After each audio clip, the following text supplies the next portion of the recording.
Day one থেকে জগদ্ধাত্রীর পাশে দর্শকরা ছিলেন, এখনো আছেন। সব সময় সবাই কিন্তু একভাবে সফল থাকে না, প্রত্যেকেরই আপস অ্যান্ড ডাউন সবার ক্ষেত্রেই আসে। যুগের সাথে তাল মিলিয়ে চলতে হবে, উইচ ইজ ভেরি ইম্পর্টেন্ট। মানে এখন মানুষ রিলেশনশিপের থেকে বেশি বলে সিচুয়েশনশিপ। এই কথাটা আমরা আগে শুনিনি, আমরা শুনি, কমেন্ট দেখি, কিন্তু সবসময় যে দর্শক যেটা বলছে ফট করে তো টার্ন করানো যায় না। দুর্গার একটা স্বয়ম্ভুর মতন দেখতে সেম স্বয়ম্ভুকেই করতে হবে। একজন অনেক বয়স্ক মানুষ, 93 ইয়ার্স ওল্ড, উনি ভালো করে চোখে দেখতে পান না, জাস্ট কানে শোনেন। উনি কানে শুনে প্রতিদিন জগদ্ধাত্রীরা দেখেন, ঠিক সামনে টিভির সামনে বসে থাকেন। মায়ের ইচ্ছা হয়েছে বলে জগদ্ধাত্রী সিরিয়ালটাও শুরু হয়েছে, এবং তখন হঠাৎ করে ওই স্নেহাশিস বললো, তোমরা যদি ভালো টিআরপি দিতে পারো তাহলে পুজো করবো, নিশ্চয়ই করবো।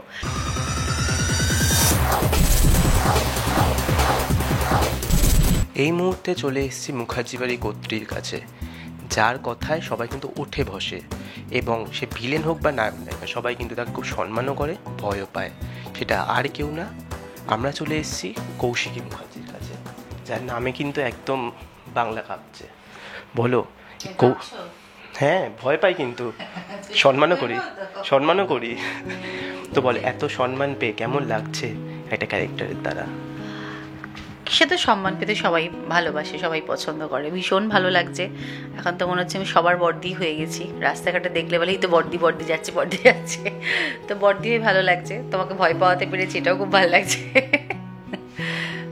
বিভিন্ন অভিনেতা অভিনেত্রীর সাথে কাজ হচ্ছে, ওদের দেখে কি মনে হয় কতটা পরিবর্তন হয়েছে আমাদের ইন্ডাস্ট্রির? কতটা পরিবর্তন হয়েছে ইন্ডাস্ট্রির তো পরিবর্তন অনেকটাই হয়েছে। আমি কাজ করছি আজ প্রায় 10 বছর, 11 বছর হতে চললো। ডেফিনেটলি অনেক পরিবর্তন হয়েছে, অনেক ভালো ভালো অভিনেতা অভিনেত্রী এসেছে, এবং সিনিয়রদের সাথে কাজ করার মানে একটা অন্যরকম এক্সপিরিয়েন্স, সবার কোঅপারেশন। হ্যাঁ, ঝামেলা তো থাকে, ঝামেলা অশান্তি সবারই, সব ইয়েতেই থাকে, জায়গাতে থাকে, কিন্তু ভালো পরিবর্তন এসেছে। হ্যাঁ, পরিবর্তন খারাপ দিকও আছে, ভালো দিকও আছে, এর বেশি কিছু বলবো না গো আমি। এতগুলো বছর তোমার অভিনয় জীবনে হয়ে গেল, যদি পিছনে তাকাতে হয়, তোমার কোন কোন চরিত্রগুলো নিজের মনে ছাপ ফেলেছে? এখনো পর্যন্ত যদি নিজের মনে ছাপ ফেলেছে এবং দর্শকদের মনে পজিটিভলি ছাপ ফেলেছে বলা যেতে পারে, তাহলে প্রথমেই বলবো খোকাবাবুর বৌমণি, যেটা ভীষণ ফেমাস একটা ক্যারেক্টার ছিল। আমি তখন প্রায় বৌমণি হয়ে উঠেছিলাম। এবং সেকেন্ড প্রিয় ক্যারেক্টার যদি হয় আমি তাহলে বলবো যে জগদ্ধাত্রী কৌশিকী। বাকি সব চরিত্র খুব প্রিয়, ভীষণ কাছের, কিন্তু এই দুটো আমার সবচেয়ে কাছের, একদম মনের চরিত্র। লোকে রাস্তায় দেখে তোমাকে কি বলছে, কি কমপ্লিমেন্ট দিচ্ছে বলো? কমপ্লিমেন্ট আমাকে পার্সোনালি দেওয়ার থেকে, হ্যাঁ, যেটা বলে যে ভীষণ ভালো লাগে, এটা রেস্টুরেন্টে বলো, নর্মাল দোকানে বলো, রাস্তায় বলো, সবসময় শুনি যে ভীষণ ভালো লাগে। আর ভীষণ ভালো লাগে নাকি আমার সাজগোজ, যেটা আমার সত্যি একটা বড় পাওনা। আমি অনেক সিনিয়রদের থেকে শুনেছি যে কৌশিকী যেভাবে সাজে, একটা মার্জিত সাজ, এটা ব্যক্তিত্ব সম্পন্ন সাজ, ভীষণ ভালো লাগে দেখতে, ভালো লাগে। মানে এই যে বড়রা পছন্দ করছেন বা তাদের ভালো লাগছে, তাদের ভালো লাগানোটাও একটা বড় কাজ, খুব ডিফিকাল্ট সেটা, নিজের এই ব্যক্তিত্বর সাথে সাজটাকে মানানসই করে চলা খুব ডিফিকাল্ট। তো সেটা যখন পেরেছি মনে হয় যে ঠিক আছে, গুড। আজকের দিনে দাঁড়িয়ে আমাদের সিরিয়াল ইন্ডাস্ট্রিতে টিআরপি কিন্তু একটা বৃহৎ জায়গা জুড়ে রয়েছে। তুমি টিআরপিতে কতটা বিশ্বাসী? পূর্ণমাত্রায় বিশ্বাসী, টিআরপিতে পূর্ণমাত্রায় বিশ্বাসী। ডে ওয়ান থেকে জগদ্ধাত্রীর পাশে দর্শকরা ছিলেন, এখনও আছেন, আর এখনও আছেন বলেই আমরা প্রায় অগস্টে 3 বছর হতে যাবে। তো টিআরপিতে বিশ্বাস না করলে হয় না, কেন এখন কোনো শোই মানে এমনও হয়েছে 100 পর্ব হলো না, বন্ধ হয়ে যায়, সেখানে টাচউড মানে সিরিয়াসলি এটা আমরা ব্লেসড যে দর্শকরা এতটাই ভালোবাসা দিয়েছেন, এবং যিনি লিখছেন, যিনি আসলে হচ্ছে গল্পের লেখক, তার লেখকের সেই কলমের জোর না থাকলে তো আজকে আমরা এই জায়গায় আসতে পারতাম না, বা আপনাদের সাপোর্ট। তো টিআরপিতে সবটার উপর ডিপেন্ড করে টিআরপি। একটা অনুষ্ঠান টিআরপি মানে কি সেটা ভালো, টিআরপি নয় বলে কি খারাপ, তোমার সেটা বিশ্বাস? না, কখনোই নয়। টিআরপি যদি কমও থাকে সেটা কখনোই খারাপ বলা যায় না ভাবে। তবে হ্যাঁ, এটা ঠিক যে দর্শকের কিন্তু মাইন্ড কন্টিনিউয়াসলি চেঞ্জ হয়, তারা হয়তো অন্য কিছু দেখতে চায়। তো হয়তো যে গল্পটা আমরা দেখছি, যারা হয়তো টিআরপি এই মুহূর্তে নেই, বা ধরো টিআরপি আছে, আমি টিআরপি নিয়ে না এত কথা বলতে চাই না, কারণ দেখো সব সময় সবাই কিন্তু একভাবে সফল থাকে না, প্রত্যেকেরই আপস অ্যান্ড ডাউন সবার ক্ষেত্রেই আসে। তো সেক্ষেত্রে ওই নিরিখে বিচার করা যায় না, দর্শকদের পছন্দের উপর। তাদের হয়তো এই মুহূর্তে ভালো লাগছে ফ্যামিলি ড্রামা, তো সেটা তখন হিট। তাদের হয়তো ভালো লাগছে এখন এই মুহূর্তে মারপিট, তো সেই জন্য জগদ্ধাত্রী হিট। কারোর হয়তো ভালো লাগছে, ধরো আমাদের যে ব্লুজের পরশুরাম হয়, একটা সংসারী লোক, একদম ছাপোষা লোক একটা, সে একদিকে ফাইটও করছে আবার এদিকে সংসারও সামলাচ্ছে, দর্শকরা এখন এটা নিচ্ছে, তাই এখন এটা হিট। দর্শকের উপর ডিপেন্ড করে টিআরপিটা পুরোটাই। এতগুলো বছর ইন্ডাস্ট্রিতে, ঠিক আছে, তোমার কি মনে হয় দর্শকের টেস্ট কীরকম? আসলে দর্শক কী স্বাদ গ্রহণ করতে পছন্দ করে?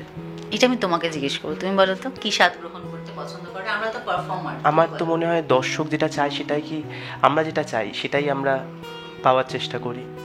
হ্যাঁ, মানে তোমার কি দেখতে ভালো লাগে? তুমি কি ফ্যামিলি ড্রামা বেশি পছন্দ করো নাকি ডিসুম ডিসুম দেখতে পছন্দ করো? টিসুম টিসুম। এই যে নিজেই বলে দিলে, দর্শকের স্বাদ বদলায়। দর্শকের স্বাদ কেন, সময়ের সাথে সাথে সব কিছুই বদলাচ্ছে, আমরাও নিজেদেরকে বদলাচ্ছি। তো সেখানে দর্শকের স্বাদের সাথে এবং যুগের সাথে তাল মিলিয়ে চলতে হবে, উইচ ইজ ভেরি ইম্পর্ট্যান্ট। যুগের সাথে অনেক কথা, অনেক সিচুয়েশন, মানে এখন মানুষ রিলেশনশিপের থেকে বেশি বলে সিচুয়েশনশিপ, এই কথাটা আমরা আগে শুনেছি, শুনিনি। তো এগুলোর সাথে নিজেকে অ্যাডজাস্ট করে চলতে হবে। তো এরকমই আর কি বিষয়টা, যে সময়ের সাথে সাথে নিজেকেও তোমায় গ্রুম করতে হবে, নিজেকে বদলাতে হবে, এটাই, তাহলেই টিআরপিটা হয়তো ঠিকঠাক জায়গায় থাকবে। দর্শকের চাওয়া পাওয়াতে তুমি বিশ্বাস করো, মানে দর্শক যেটা চাইছে সেটাই আমরা টেলিভিশনের পর্দায় ফুটিয়ে তুলবো, বা এটা চাইছে দর্শক সেই দিকেই গল্পটা এগোক। তোমার কি মনে হয় অ্যাজ আ কর্ত্রী হিসেবে, সে সিরিয়ালের হোক বা আসলে? দর্শকের চাওয়া, আমাদের ব্লুজের সিরিয়াল যদি বলে থাকি, তো দর্শকের চাওয়ার ওপর যে সিরিয়ালটা শুরু হয় তা তো নয়। সিরিয়ালটা শুরু হয় তা আমাদের যিনি লেখক তার ওপর ডিপেন্ড করে সে কি গল্প লিখবে, দর্শকদের সে কি দেখাবে। এবার সেটা দর্শক নিচ্ছে কি না নিচ্ছে সেটা সে ভালো বুঝতে পারবে, যে কোন ট্র্যাকটা ভালো নিচ্ছে, কোন গল্পটা ভালো নিচ্ছে। তো দর্শকদের চাওয়ার মতন করে কিন্তু কিছুই হয় না, তবে হ্যাঁ, যে বোঝা যায় যে হয়তো এটা দেখতে বেশি পছন্দ করছে, আস্তে আস্তে গল্প সেদিকে যায়। আমরা শুনি, কমেন্ট দেখি, কিন্তু সবসময় যে দর্শক যেটা বলছে ফট করে তো টার্ন করানো যায় না। আজকে ধরো যদি বলা হয় যে জগদ্ধাত্রী ক্ষেত্রে দুর্গার একটা স্বয়ম্ভুর মতন দেখতে সেম স্বয়ম্ভুকেই করতে হবে, মানে হিরো আনতে হবে, এটা আমি অনেকের কমেন্ট দেখেছি, উইচ ইজ নট পসিবল। কারণ দুর্গা জগদ্ধাত্রীর মেয়ে হতে পারে একরকম দেখতে, কিন্তু স্বয়ম্ভুর মতন একটা ছেলে আসতে পারে না রাস্তা দিয়ে, কখনো এটা হতে পারে না। তো এটা আমরা মানতে পারবো না, ন্যাচারালি দর্শক চাইছে, বাট ওটা হয়তো আমরা দেখাতে পারবো না। দেখা যাক, সেখানে নিশ্চয়ই ভালো কিছু ভাবনা চিন্তা হবে। প্রথম যেদিন এই প্রজেক্টটা শুরু হয়েছিল, তুমি ভেবেছিলে এই তোমার এই রূপ মানুষ এত পছন্দ করবে? আমার এই রূপ অপছন্দ করে করেনি কখনো কেউ, শুনি। এতটা জনপ্রিয় হবে না, এটা ডেফিনেটলি এক্সপেক্ট করিনি আমি কখনো, যে কৌশিকে আজকে এরকম ভালোবাসা পাবে মানুষের, এটা কখনোই ভাবিনি। এত ভালোবাসা, এত আশীর্বাদ পেয়েছি। মানে আমি এমনও হয়েছে, আমি ব্লাড টেস্ট করাতে গেছি, সেখানে বয়স্ক দুজন দেখে বললেন, দিদিভাই নমস্কার, কৌশিকী ম্যাডাম নমস্কার। মানে এটা না আমার বিশাল বড় পাওনা, মানে আমার থেকে তারা প্রচুর বয়স্ক, মানে হয় না যে তারা রেগুলার বেসিসে দেখেন। একজন, একটা গল্প বলি, একজন অনেক বয়স্ক মানুষ, 93 ইয়ার্স ওল্ড, উনি ভালো করে চোখে দেখতে পান না, জাস্ট কানে শোনেন। উনি কানে শুনে প্রতিদিন জগদ্ধাত্রীরা দেখেন, ঠিক সামনে টিভির সামনে বসে থাকেন। এগুলো হচ্ছে আমাদের পাওনা, মানে এর থেকে বড় পাওনার কিছু হয় না। তোমাকে পর্দায় যেমন দেখা হয়, তুমি আসলে কেমন বলো? আসল লাইফে কিরকম? আসল লাইফটা তো এখানে তোমাদের বলা যাবে না। না মানে তুমি কতটা অপোজিট এই চরিত্রটার থেকে? এই চরিত্রটা থেকে অপোজিট ঠিক নই, হ্যাঁ, হয়তো ধরো বয়সের সাথে সাথে প্রত্যেকেরই ব্যক্তিত্ব, বা ধরো একটা বয়সের একটা তো ভার আছে। তো ডেফিনেটলি আজ থেকে 10 বছর আগে যখন খোকাবাবু করতাম, তখন তো 10 বছর না, 8-9 বছর আগে যখন খোকাবাবু করতাম, তখন তো এতটা ব্যক্তিত্ব সম্পন্ন বা এত কিছু মানে মেনটেন করতাম না। এখন যেটা ভাবি, এখন এমনিতেও চুপচাপ হয়ে গেছি অনেকটা, কৌশিকী পারফর্ম করতে করতে কৌশিকী হয়ে গেছি অনেকটা বলতে পারো, তবে ভালো লাগে। তোমার কি মনে হয় যে একটা চরিত্র করতে করতে, যারা 2-3টে করেও তো চরিত্র করে, সেই চরিত্রের ছাপ কি নিজের মধ্যে যখন পড়ে অন্য একটা চরিত্র করতে কি প্রবলেম হয়? হঠাৎ করে একটা অন্য চরিত্র চেঞ্জ করতে কিন্তু, মানে সেই চরিত্রটাকে অ্যাডাপ্ট করতে তো একটু সময় লাগে। হ্যাঁ, সেটা তো চাপ হয়, কিন্তু যারা খুব ভালো অভিনেতা সুন্দর করে পারফর্ম করে, যেমন আমাদের অঙ্কিতা, কি সুন্দর করে আজকে দুর্গাও করছে, জগদ্ধাত্রীও করছে, সত্যি কোনো তুলনা হবে না, খুব ভালো করছে। তবে হ্যাঁ, স্নেহাশিস যেরকম ভয়েসটা পাঠিয়ে দেয়, ভয়েসটা শুনে পুরোটা ফলো করে, ও বোঝে যে দাদা কি বলতে চাইছে এবং দর্শক কি দেখতে চাইছে, ও সেটা ফলো করে, খুব ভালো করছে। স্যারের কথা বলেনি, তোমার কথাও কিন্তু বলেছে, কিভাবে শেখানো হয় বলো? টিপস দেয়া হয়। আচ্ছা, না আমি কিছু শেখাই না, কিন্তু অনেক কিছু দিদির থেকে শিখে কিছু মনে হলো, ধরো ও যেটা করছে খুব ভালো করছে, ও কেন, ও বলো স্বয়ম্ভু বলো উৎসব বলো, আজকে মেহেন্দি, আমাদের প্রত্যেকটা চরিত্র, আজকে সুপ্রিয়দা, বৈদেহী মুখার্জির চরিত্রটা কতটা চেঞ্জ দেখেছো? প্রথম দিকে বৈদেহী মুখার্জি ধীর স্থির বাড়ির একজন, সে হয় না যে ভীষণ সবাই ডমিনেট করে এরকম একজন মহিলা ছিলেন, এখন পুরো উল্টো হয়ে গেছে। এই প্রত্যেকেরই চরিত্র 2-3টা শেড আছে কিন্তু। আজকে চন্দ্রনাথ প্রথম দিকেই কিন্তু নেগেটিভ ভিলেন, আজকে আমার যিনি বাবা উনি অবশ্য প্রথম দিকে সফট ছিলেন, সফটই আছেন, এরকম প্রীতি আছে, দেবু আছে, সাংভি আছে, প্রত্যেকটা চরিত্র নিজ নিজ জায়গায়। মেনান আছে, মেনান খারাপ থেকে ভালো হয়েছে। হ্যাঁ, এইটা আমার একটা স্নেহাশিসকে বলা একটা মানে বলতে পারো একটা টিপস ছিল, যে আমার মনে হয় তুমি মেনানকে ভালো করে দাও না, দর্শক ভালো নেবে। এটা আমি বলেছিলাম, কিভাবে ভালো করবে সেটা তো ওর হাতে, ও লিখছে। তো ও বলেছিল তাই নেবে, আমি বলছি খুব ভালো নেবে। যদি ধরো কাকন ভালো করে, কাকন তখন ছোট ছিল, তো খুব ভালো দর্শক নিয়েছে সেটা কিন্তু, এবং দর্শক কিন্তু খুব ভালো নিয়েছে বলে মেনান চরিত্রটা খুব হিট করেছে। তো এইটা ডিপেন্ড করে। দেবু ভালো হয়ে গেছে, আজকে স্বয়ম্ভু দেখো একটা বাচ্চা ছেলে, স্বয়ম্ভু যখন শুরু করেছে একটা বাচ্চা ছেলে, তো তখন স্বয়ম্ভু থেকে এখন স্বয়ম্ভু কত ম্যাচিওর্ড, এখন কি ভালো করছে। উৎসব কারোর কোনো এখানে না, প্রত্যেকে নিজের চরিত্রগুলো একদম বেস্টটা দিচ্ছে, বেস্ট, সবাই খুব ভালো করছে। তুমি ব্যক্তিগতভাবে কি টিপস দাও, আসলে কি টিপস দাও সেটা জানতে চাই। কাকে? সবাইকে। সবাই তো বলছে আমরা অনেক টিপস পাই তাদের থেকে, তোমার থেকে। না না, টিপসটা ওরকম ভাবে দিই না গো। ধরো কোনো একটা সিনে মনে হলো ও ডায়লগটা ভাই বলছে, সেটা অবভিয়াসলি জুনিয়রদের ক্ষেত্রেই বলি, সিনিয়রদের কাউকে কোনো টিপস সেই ক্ষমতাই আমার নেই, এখন অনেক কিছু শেখা বাকি আছে। আমার বাচকটা নাচছে, আমি জানি না কেন, যাই হোক। তো ধরো মনে হলো ও ডায়লগটা এভাবে ডেলিভারি করলো, আমি বললাম তুই ইন বিটুইন একটা এরকম রিয়াকশন দে, বা এই ডায়লগটা এইভাবে বল, স্ক্যানিংটা এটা কর, হয়তো শুনতে আরও ভালো লাগবে, ব্যাস মাথায় দিয়ে দেবো, ওকে একটু মাথায় দিয়ে দিলাম, ও বাকিটা তোর মতো করে করলো। কোনো টিপস দিই না, আমি রোটিও না মার্কেট, আমি টিপস দিই। তুমি যে এক্ষুনি বলে চোখটা কাঁপছে, ঠিক আছে, তুমি কি এগুলোতে বিশ্বাস করো? আমি বিশ্বাস অবিশ্বাসের জায়গায় যাচ্ছি না। আমি সবাইকে জিজ্ঞেস করছি মা চোখটা এরকম নাচছে কেন, কেউ বলছে ভীষণ ভালো ভীষণ ভালো, কেউ বলছে খারাপ হতে পারে, শরীর খারাপ হবে, কি হবে আমি জানি না। লাস্ট 10 days ধরে আমার দেখো মাঝে মধ্যে টেটে করে নেচেই চলেছে, লোকের সাথে কথা বলতে গেলে লোকে ভুলভাল ভাবছে, তো চোখটা নেচেই চলেছে, কাঁপছে পুরো। আমি জানি না এটা কী হচ্ছে। আমি ডক্টর দেখালাম, ডক্টর একটা আই ড্রপ দিল, বললো ঠিক হয়ে যাবে, হয়তো চোখে একটু বেশি স্ট্রেস পড়ছে, হতে পারে তার জন্য।